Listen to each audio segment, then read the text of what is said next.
Hey, it's Saturday, August. Good grief, what is the date? August 13th. I keep looking down at my because I have two displays. This is the one I draw on, so I keep looking down at it, and that's also where I'm viewing the video. So I'm going to move this up to a different screen. So, yeah, I've never done this before. I'm not expecting really anybody to enter this, so this will be a trial and we'll run, and but I'm streaming this live to my channel. So anyway, I'm going to share my screen now because I'm not much of a let me talk to myself on the screen. But yeah, I thought I'd start the weekend just drawing a little bit, talking about comics. So let's get this going. Share. All right, that's my, there's a bunch of my email. Let's see. And go into Photoshop. Man, I feel like find my, there I am. All right, so yeah, this morning, holy crap. Hey, Roland, what's going on, man? I've never done this before, so you'll have to bear with me. But yeah, so this morning I'm working on page 4 of Next. That's what I was messing with last time before I tried a live stream.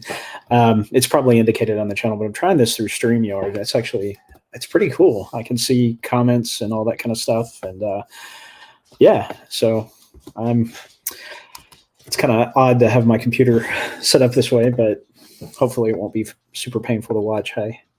If it's terrible, then I'll just make Roland and I suffer through this and not post it. So anyway, but yeah, so I recently got a different tablet. I did some work on Mermaid in 2018. I designed the Mermaid logo for that Instagram event for a guy named Tom Bancroft. He's the guy who had the idea for that event and kind of got it rolling. And every year he does a special project for it. So he approached me to help out with it a little bit just because it was a lot to manage, and he's not a designer. So the long and short of it is I designed the Mermaid logo, and in 2018 I helped coordinate a lot of the events and that kind of stuff, helped design the website, and then just realized it wasn't something I was super passionate about. So I ducked out and decided to start working on my own projects a little bit over a year ago. So that's how I ended up where I am now. But instead of getting payment, Wacom was a sponsor for that event that year. So I was fortunate enough to get a really nice Wacom tablet. The problem is it is a, yeah, that's good advice, man. So the tablet that I got originally was really big.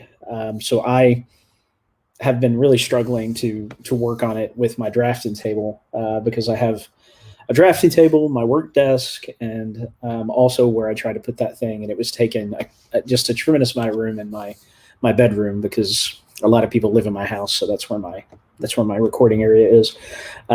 So right now I got this little sucker. It's substantially smaller, but it's called a Wacom 1.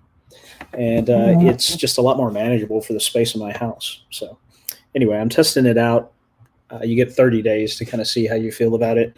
So so far I really like it. There are some obvious differences. The funny thing is the big Wacom Cintiqs have touch functionality, and I actually don't like that because it's kind of really easy to hit it with the side of your hand and accidentally make stray marks and that kind of stuff. So I actually prefer this smaller device for a lot of different reasons. One is when the world comes back from being so different, I'll be able to take this with me if I want to. It's one cable has 4 tails, but yeah. So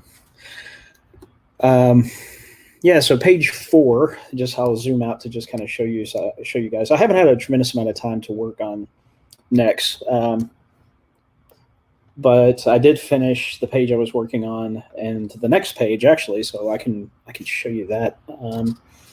let's see, open page. So page 2 and 3 is what I was working on the last time I showed my progress.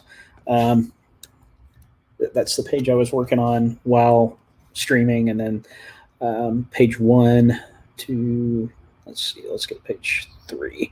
I really like the way page 3 is turning out. So I'm gonna bring this back over here. Okay. So this is page 3. We went. So page 2, you start with an establishing shot of Bobby's. I mentioned that there was kind of an Easter egg for fans. If people end up liking the series and following it, this guy will show up in probably issue 4 or 5. I'm kind of torn. I want to talk about it. Huon. I tried not that particular brand, but I tried another brand and really liked it. The biggest reason that I chose this Wacom is the smaller size tablets. They all seem to range between like $250 and like $500. And the Wacom One was it was $350 with a coupon, and I thought that was pretty good. And I have a lot of experience with Wacom. I have had a Wacom tablet since they started, when the Bamboos were really just these ugly little rectangles where they had like bezels that were like 2 inches on every side. And anyway, but yeah, if this one doesn't work out, I may give the brand you mentioned a try. That's a good call. I've seen them around, and on Amazon they seem to have pretty good reviews. But I am kind of a wimp when it comes to taking these kind of risks. So, so we had the establishing shot, and then this panel is kind of unnecessary. I had it in the original script and liked it. Ultimately, when I lettered it, I put the sound effect for the pouring beer underneath it, so it was like, and then kind of led inside. I don't know. I still like it. The thing I don't like about it is I put a lot of work into designing the interior of Bobby's, where you have this garage door. You can kind of see outside into the fenced-in area. You get a sense that there's a larger setting, and when I was kind of thinking through the design, I thought it would be kind of funny if every morning they took the tables and put them in a shed out here. And every evening when it's time to open the restaurant area, they bring the tables and chairs back in, and they actually work in the cars inside the restaurant. And I thought that would be kind of funny. Anyway, especially if it kind of smells like oil in there where they're eating, that it's I don't know. It just struck me as funny. So yeah, this panel I actually am really proud of. While I was working on it, I was putting these hoses in, and then the trash can, and just drawing some of the beer glasses under here. And then this panel, I went a different approach. When I was recording, I was just going to do like a little spotlight here to frame the characters in the panel. But because this is the first time we're seeing Bobby's, I just wanted to create a really clear picture of what it is. And I think it's, yeah, yeah, man. Health code is the health code. I don't know exactly how that plays out in the next universe. So, so these characters, I went ahead and fleshed out the background here a little bit more, and I kind of dig it. The taps here, again, I'm going to talk a lot about things that are coming in the series, just because I think the YouTube channel is a cool place to share some of that stuff. So this is a PU logo for Premium Ultra. There is a character I started designing a couple of years ago who is the biggest threat against the Nex. And the idea is that he's Superman if he had landed in the yard of a totally hateful, selfish couple who raised him to just be the most base, most selfish again, person possible. So he's super powerful, but he's somewhere between Superman and Lobo. He calls himself Premium Ultra because that's his favorite beer, and he wears a rolled ready shirt with the sleeves torn off, with that logo of his favorite beer on there. So that's another little Easter egg. But yeah, I'm actually really happy with how page 2 turned out. Funny thing is, man, when I started this project, I think I mentioned before that my goal was to revitalize original pages. What I tell you what I'll do, I'll open. I'm just going to open up next. See if I can find that original kind of landscape file, just to show you guys what it looks like. Let's see. Export PDFs. I think that this is what I ended up. It's kind of an interesting idea. Oh, crap. But ultimately, I was working too hard to reinvent the wheel. And I just didn't, you know what I mean? By putting it in landscape, I had no idea what kind of limitations I was putting on myself, So here I am, 8 years later, reformatting it because I'd like to share it with people who may not like a landscape book. And actually, that leads me to a tangent. I'll just show you guys this real quick, just because I think it's interesting. But the original, for the digital cover, because I couldn't have it portrait, because the book is in landscape, the actual printed book, the cover was in portrait.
All right. Am I back up, Roland?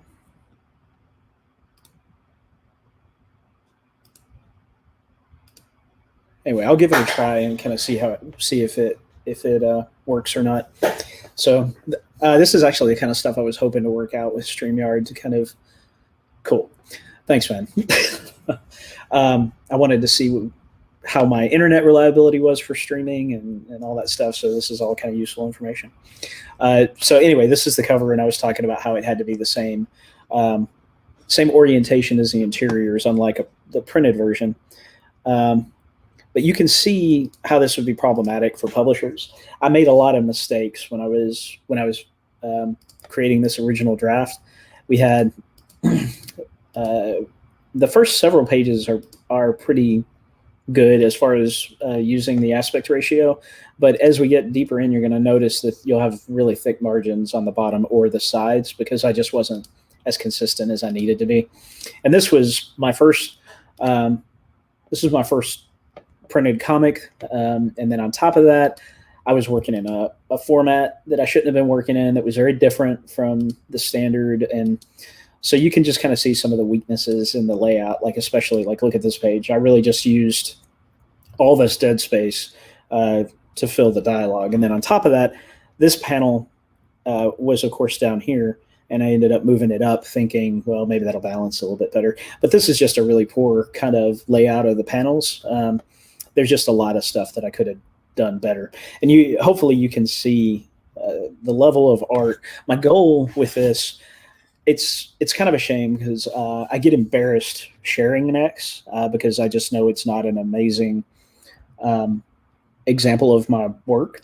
But and you really should never feel that way. If you finish a project, man, you should be proud of it. You know what I mean? And if you're not, then take a breath and fix it until you are. But so hopefully you can see an improvement to the art. This is the page I'm working on now, and I'm just going through. It's funny. My original intention was to reformat so that I could pitch it to publishers. Alterna is the one that I would like to work with because I really like what Pete has to say about comics in the industry. But whoever I pitch it to, it's going to have to be really cleaned up. And you could see I got into just redoing it basically. And actually, I'm going to open that again just so you can see the difference. So let's go to page this is page 3 on here, and I'll zoom out a little bit. So you can see some of the roughness happening here. And then like this page, oh, hey, how's it going? Wow. Yeah. So, and Elani illustrations. Sorry, I'm not the best at pronouncing names. In high school, my best friend's name was Shuab. That took me a couple of times. It's funny, no matter how simple it's spelled, if it's a name I'm not familiar with, I still trip over it and faceplant. Anyway, so so ultimately, this is the original format, and if we flip over to Photoshop, you can see what I'm working to do now. Let's go back to page 2. It's a totally different approach. So like I didn't actually ink this. I just penciled it. But here on the reformatting, everything from the bobbies here and the logo to simplifying this pop sign and adding the gravel in the road in the background. It's just a big difference. The format allows me to expand the panels a little bit. And then here's that panel that I'm not sure I need on the new version, but I just like it. So I don't know. Ultimately, I think I'm going to end up taking it off because it obscures some of the background pieces that I really like. Keep turning that businessman off, but I don't know. It's just one of those weird little things. What do you guys think? Do you think it adds anything having that panel between 1 and 2? I like it because it's like a pause between the shift in settings from an exterior shot to an interior shot, but I don't know. I don't know if it's necessary. So anyway, and then this panel is tremendously different. Brittany in particular, if we flip over here, you can see how much I worked to clean this up. You know what I mean? Hey, Danny, what's going on, man? For the few of you guys who are in here, Danny is a guy I grew up with, man, and Drawing Conversation is his channel. It is a blast.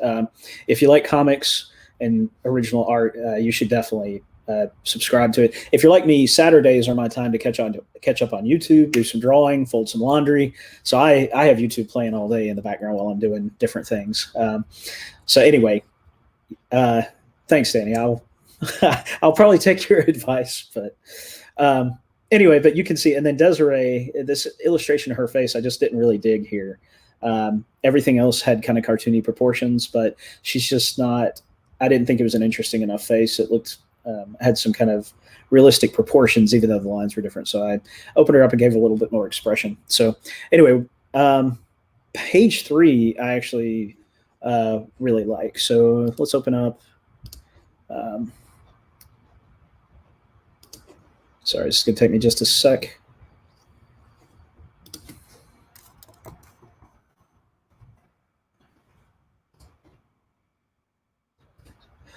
So you guys having an all right Saturday, or Roland, Milani, are you guys still here, or is it just Danny? I'm kind of afraid to toggle back to YouTube and see who's still in the stream. But so this is let's see, this is page 3, and this is the biggest change in the pages so far. Let's see. So if we go to it's page 4 on this one. This is the original panel, and it was a 3-panel page. I'm still going to make this the credit page, where I have the logo and the credits and all that stuff, but it'll be down here in the shadows. But I took the opportunity to just expand the page up, and thanks, Roland. And I added a menu and detailed out, reestablished the garage door, some of that stuff, and then added these businessmen make an appearance later in this scene. Anyway, I redid the whole thing. I also redesigned this character is Keith, and holy crap, have I forgotten his name? That's embarrassing, man. It's been 8 years. Anyway, but I've updated the looks of the characters. I actually need to come back to Mac and take care of him too, because I changed his look here on panel 4. You'll see it's a slight update, but I gave him horn rim glasses instead of just the basic lenses, and then also just brought his hair out to be a little messier under that cap. And again, since you guys are going to get information that I'm not going to share outside of the YouTube channel. But in the long term, what we're going to find out is Mac, underneath this hat and grungy outfit, he's the mechanic at Bobby's during the day. But underneath all this, he is actually like a model-esque, super good-looking guy. But he's just buried under this grungy outfit and glasses. So in one of the future episodes, he's going to have to take his shirt off, and it's going to be like one of those old-fashioned cornball cologne commercials where you have like a Fabio-style guy. Anyway, I think that's kind of a funny idea. So right now, I'm just working on. I decided to kind of just completely redo these panels, and I have a feeling that my reformatting is going to it's going to turn into almost like a 75%, 80% redraw, just because it's been so long, and the things I like in art and comics, all that has evolved, and my goals are different. Originally back in 2011, 2012, when I was working on this project, my number one goal was to publish it, to finish a project. I don't know if you guys are the same, but the biggest challenge is not drawing, and not even drawing consistently or writing or any of that. It is completing a project, which it's the hardest thing, you know what I mean? But once you complete that first project, it gets easier and easier to finish things. Hey, thanks. Yeah, that's my goal, Ilani, with the design of the characters, to kind of tell you, that's kind of, I guess, a given. But yeah, Brittany is just like the town kind of sweetheart. Brett is just a kind of he's an egotistical kind of a self-centered, lazy guy. His primary means of income it's a combination of things. One is lawnmower competitions. And yes, they actually exist. He's a champion. And actually, if you look at the first page here, this is his lawnmower that he has customized. So he's a champion. Oh, and actually, let's see if I still have that other page. Looks like I may have closed it. But if you look really closely in the background here, you're going to see Desiree laying on a souped-up lawnmower. And she is Miss Promo 2011. So they're Brett and Desiree are a couple, and Mac and Brittany are a couple. So anyway, but yeah, and then we have Keith over here, who is just like, he absolutely will not wear a shirt. at the most he'll do at weddings and funerals is wear a black vest. So, and he actually has a tattoo that I'm in the middle of designing that'll either go on his chest or his back, and I'll add that in the color stage.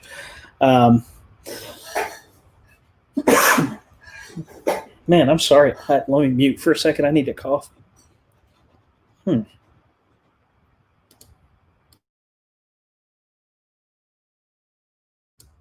right. Sorry. The last recording I did, man, I coughed in listeners' ears probably 10 times. I didn't realize that until I listened to it back. So anyway, but yeah, I have really tried to make the characters distinct in their design, that kind of thing. So anyway, I'm just going to finish up Mac here. So far, this tablet, it's again, it's called a Wacom One, and it's not like an endorsement or anything. My tiny subscriber base, Wacom wouldn't have interest in. But if you're looking for a pretty affordable, specifically Wacom tablet, it's $399, $350. Yes, I can confirm that about Danny. He goes full Fabio throughout the week. But this thing is actually pretty handy. And Roland mentioned a brand up in the comments. And I don't want to mispronounce it. I think it's Juan. I've seen them online. I actually have I think it's called a Yi Nova. That pen tablet was actually pretty good. It was these days, I think with Apple and the iPad, so many professional comic artists use iPads in their full production of the comic. You know what I mean? With Procreate and I think Manga Studio is even available on the iPad. It's just, there's so much competition for the tools to draw on. I think that Wacom has brought their prices down and they're trying to find a more entry level, because if you look at their Cintiqs, they're just insane. This is the first of their display tablets that I had seen that was a more reasonable price, Hugh Eon. Cool. Thanks, Roland. Fabio is so old, yes, but so am I. So that, for me, that is still a relevant reference. So be honest, did you have to Google Fabio or? I always assume I'm the oldest person in the conversation, online or otherwise. Oh man. So, but yeah, not to belabor the point, but Drawing Conversation, one of my favorite episodes, I think is his first one, about Galactus. He was always my favorite Marvel villain. I remember when I was a kid, the first time I saw him, it was in a Fantastic Four issue that John Byrne illustrated.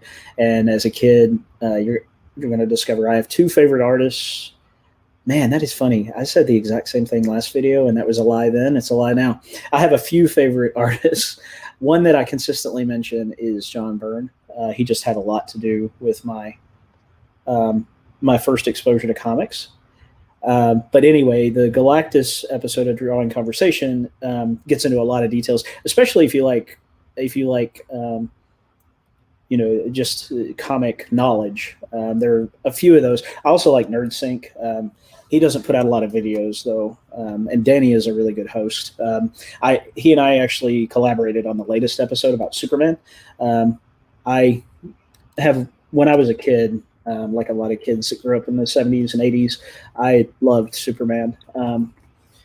So it was a lot of fun to kind of go back and unfortunately I haven't read Superman comics in a long time, but the idea of the character I still really like. And Danny and I just spent a couple hours just talking and having a blast, and we had to edit down a lot of what we said. He was gracious enough to give me a ton of you're used to talking to old farts. Thanks. That's awesome. It's a funny story. When I was a kid, I saw Empire Strikes Back first, and then I saw Return of the Jedi before seeing A New Hope. And my mom was awesome, man. She would watch, even if she had no interest in these movies, she would watch them with me. And when the Emperor falls down the shaft at the end, she was so invested in the story at the time. This 40-something-year-old woman was like, "Good old fart," and it's like, I don't know, man. I just always thought it was so funny. Oh, thanks, Dan. Yeah, my fast in COVID, and I went back to school back in June. I've gained like 25 pounds, man. Um, Dude, Roland, yeah, you're right. There's another era too, the like post-crisis that had some really good stuff that I really liked. There's an artist named Kerry Gamble who he actually does storyboarding. He was a big part of the Superman team after Byrne because he had that gummit. I keep doing that. He had that Byrne style. It wasn't super rare in the 80s and 90s to look like John Byrne until Jim Lee showed up and did to the comic industry what John Byrne did in the 80s. These days, it's very difficult to find a Byrne. I don't want to call him clone. That's kind of disrespectful, but a clone or a Byrne-inspired artist because so many people just are only about Jim Lee. David Finch has also created some, and then I think Brian Hitch has had a lot of emulators, but John Byrne's influence on Superman specifically, there was a story that an artist named Kerry Gamble illustrated that where Superman left Earth. And if I'm being honest, I can't remember what the reason was, but he went on a spacefaring quest with just an oxygen mask, a small tank that would allow his already enormous lung capacity to just just kind of refill, and he could be out there infinitely. And actually, instead of using a spaceship, he was just out in space flying. And those stories, they were so cool, man. I might actually see if I can find some of the covers and when it was, because let's see. Kerry Gamble.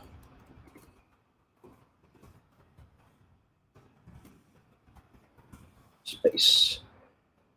Let's see if I can find any of those covers because there's one in particular. There are a couple of, everybody has these like these pivotal stories that you grow up with that you feel like nobody else is even aware of, and this was one that I adored. The whole thing was just so cool as a trip. So yeah, this was after the John Byrne era of Superman. So it's, gosh, can't even tell the issue number on there. But it's just that era. It's still like in the 2 digits, like in the 30s, or, I mean, it's just crazy. But yeah, I loved those issues. There's also, I think in the same series, he actually, and I was talking to Danny about this, in the same series, he goes to Apocalypse and becomes a gladiator for Darkseid. Yeah, I think I agree. Byrne did make Clark cool, or at least he made him less. He was still very earnest and he was still very kind, but he was actually like he wasn't a bumbling kind of character anymore. It's funny. Back in their original state, Peter Parker and Clark Kent were more kind of bumbling, socially awkward characters, and as time progressed, they became less that way. And I think that eventually Peter Parker actually became kind of a smooth, like they always said that he was still kind of geeky, but if you read like the Spider-Man comics from the 80s and 90s, he really wasn't that way. He was much more like the Enter the Spider-Verse older Peter Parker who was funny and you know what I mean, kind of fun to be around. So I think that there's been a big shift there. I don't think it's bad though, because I love Into the Spider-Verse. I love that Peter Parker. I think that he is just so much fun. He's my favorite one. I have a buddy who really loves the Spider Noir, the Nick Cage Spider-Man. I think that that's interesting. I actually would love to see the Nick Cage Superman. I know I'm not the only one. That if you guys haven't seen that documentary, What Happened to the Death of Superman, that's not it. Anyway, there's a documentary about the Superman movie that Nick Cage was going to be in. Unfortunately, the writer director of the documentary passed. He used to be on Collider a lot back when I really loved watching Collider, but they're changing format. I just don't dig. But anyway, if you haven't seen that documentary, it's worth looking up. It's something like The Death of Superman Lives or something. One of you guys will know probably. It was a crowdfunded kind of deal and did very well. So I love drawing glasses. I've worn glasses my whole life since I was 5 anyway. Man, I just a lot of artists don't draw the pads and they don't draw the, I don't know why. It's a silly thing. Something I like to do is to add some depth is like when you have hair or any object that's on a slightly different plane than the one you're working on, is I'll do these little cut-ins. Instead of doing a full shadow all the way across here, John Shep, yeah, there you go. Yeah, he was just kind of a neat guy. But these cut-ins, what they do, instead of doing a continuous shadow, that causes a real disconnect between the planes. But if you just do these occasional cut-ins, it's something that one of my an artist I really like. I'm going to quit saying one of my favorites, but an artist that was a huge influence, and you can probably see it in a lot of my work. I'm nowhere near as skilled as him. Mike Wieringo, really, he did a lot of these kind of shadows that instead of just doing a block, he would do cutouts, and it does just so much to add some texture and depth to that area instead of it just being one flat looking plane, So I actually think the line art on these is pretty good. I'm going to move on to this panel. But the funny thing is, I said it before, I'm going to end up redrawing this because I just don't, there's just too much about it that I don't dig, and you can, just to flip back, you can see this original page.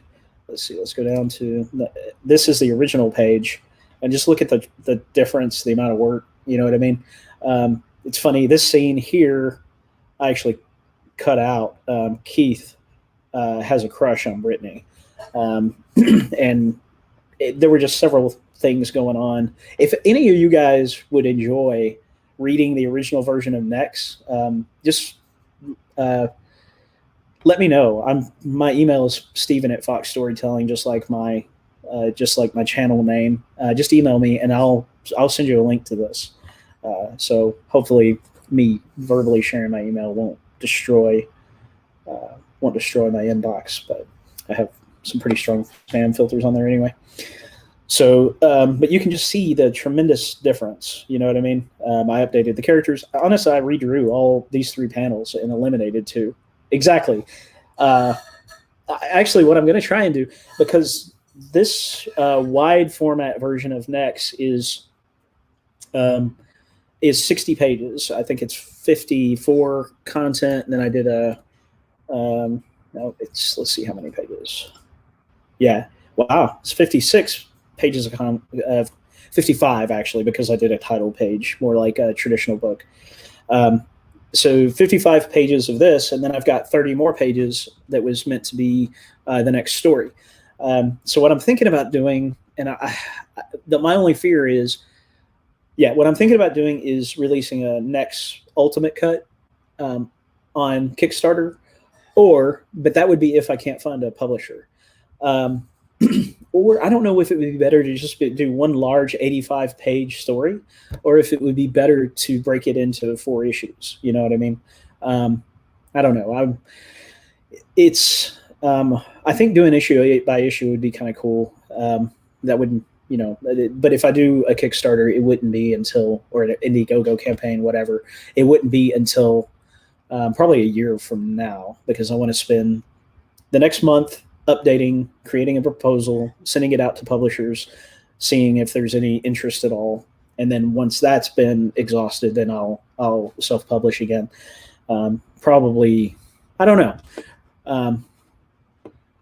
I'm curious if people would rather just get a big block of story or individual issues. I think I like individual issues personally.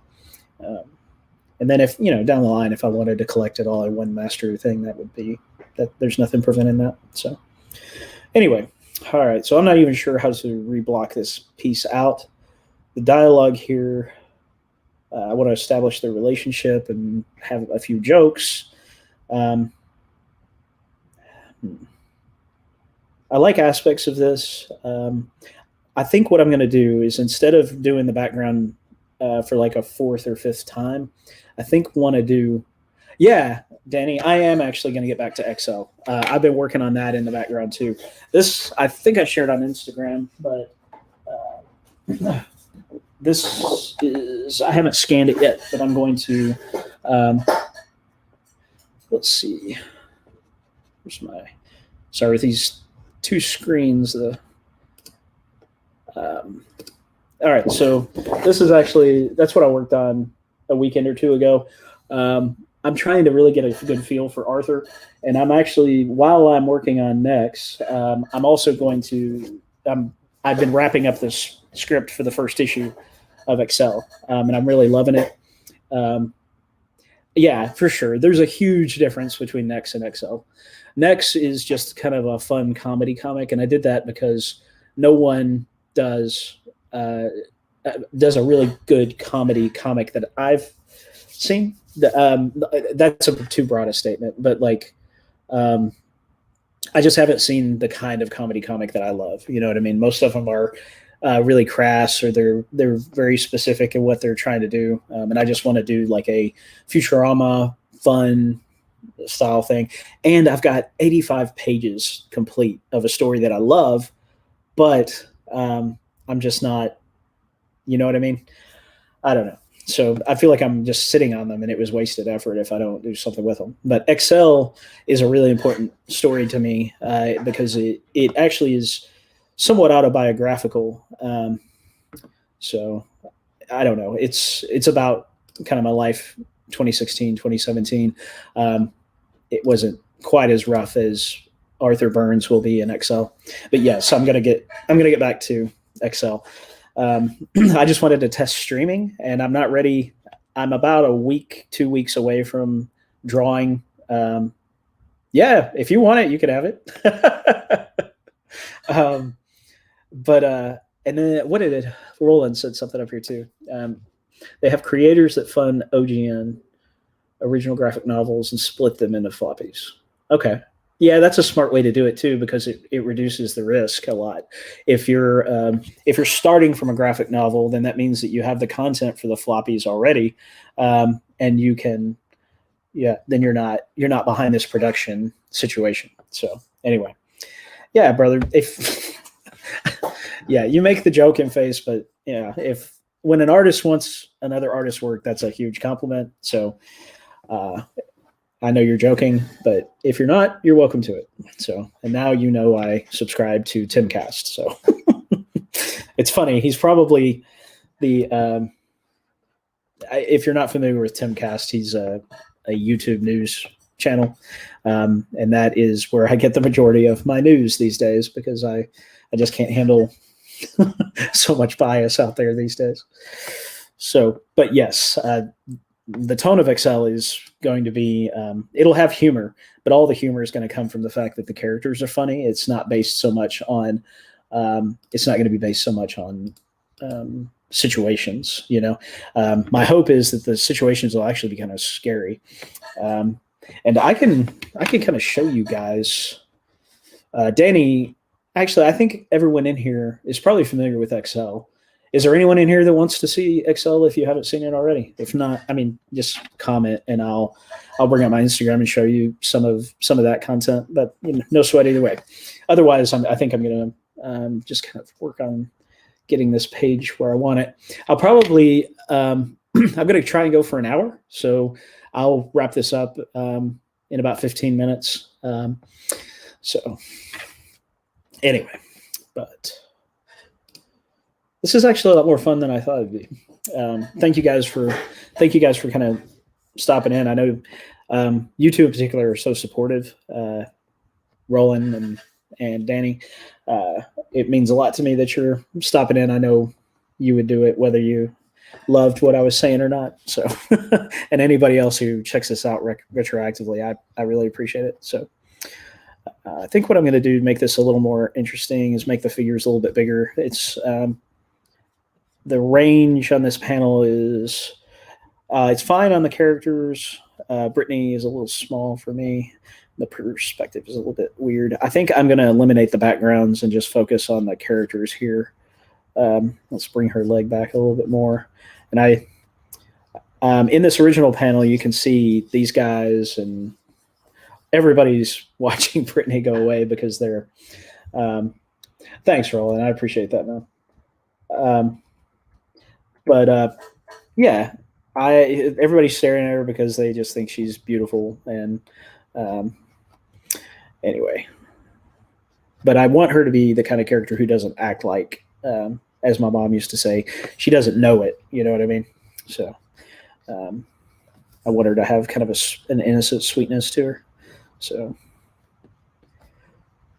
cool. All right. So I don't know. Maybe I should keep the other gawkers. I don't know. But yeah, I think the guys at the table may be enough. But let's zoom them in a little bit. And you can see this change in scale, for me at least, is already a lot more interesting. It's amazing how scale and camera placement, all that kind of stuff, just changing one of those can make such a huge difference, you know? So, get his, some Keith over here. And get his kind of lazy posture. And I actually think the proportions on Brett and Mac were good. I think that Keith, let's see, I think Keith and Ricky were a little off. And this guy's Ricky, the guy in the hat. I couldn't remember his name before. Originally, he was Randy. My wife loves Ricky Skaggs, so I added. So, anyway.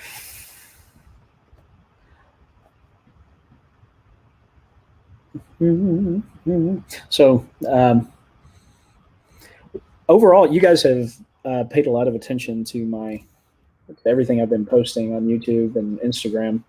Any advice aside from Danny's quit showing necks and show me some Excel?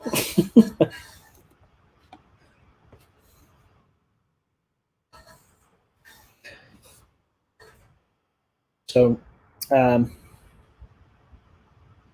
see. Sorry. Got Brett.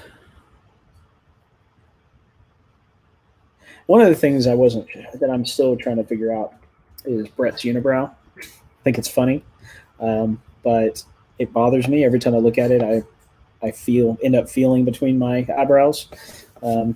What's funny too, if you draw, I think most of you guys do, then you'll find yourself making the expression I used to in class. I would try and covertly draw while I was supposed to be doing classwork, and I would, back in the 90s, you only drew angry characters. So I would be in class trying to hide the fact that I was drawing, but my face would be like this. So, yeah, that's a good idea. I actually reached out. I was on Pete Smetti does Open Mic Monday, where he talks about new concepts. And it's funny. I normally don't get nervous talking in front of people, even virtually. But I got so nervous, man. It was kind of a wreck. But I'm on the most recent. Was it this? Yeah, the most recent Open Mic Monday with Pete. It's kind of an interesting concept. That's part of what I like about him so much. And when I say Pete, I'm talking about Pete, somebody at Alterna Comics. He is doing more for creators than any publisher that I see out there. Image is really great at supporting creators too, through creator rights, but Pete reaches out. He has one-on-one conversations and relationships with people, with creators as well as customers. I just haven't seen anybody else in the industry really do that, you know. So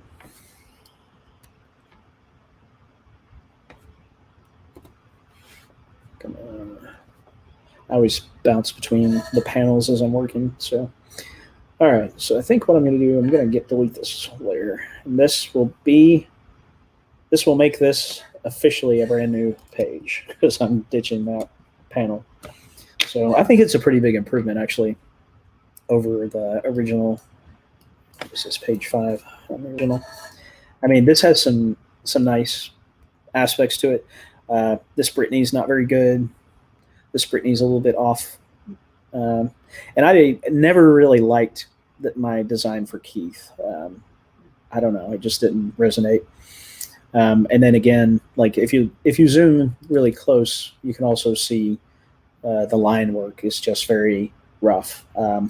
So I really should have inked this originally, but that's why I'm redrawing it. So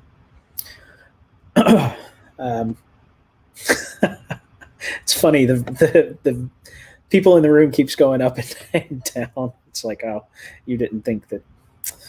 Anyway, but yeah, I'm gonna wrap up here. But thank you guys. This is the first streaming that I've done. Yeah, man. I think you're right, Pete or Roland. I think Pete he's really trying. Hey, thanks, Danny. I appreciate it, man. I think it's a big improvement of what I did before. But I really appreciate you guys hanging out while I tested out StreamYard. This thing is really slick, man. It's a lot easier than I thought. I appreciate you recommending it, Roland. Katsuragi. Did I say that correctly? Anyway, I appreciate your support, man. You've been really supportive on Instagram and on YouTube. And Danny over at Drawing Conversation is super supportive. And again, if you haven't checked out his channel, it's a blast. It's one of my favorite things. Hey, how's it going? Itchy 5. Thanks. Yeah, I'm actually wrapping this up, but I just wanted to say I really appreciate you guys and anybody who comes back retroactively and checks this out. I'm gonna add my logo to the opening and just kind of try and make it a little more professional next time. And yeah, Roland, I think maybe I can bug Danny into drawing with me for an hour one week, and we can just hang out on a Saturday morning and stream. That would be kind of cool. We can help each other out channel wise. So anyway, you guys have a wonderful week. And I'll stream next Saturday, if not before. So you guys have a great day and great week. I appreciate you very much.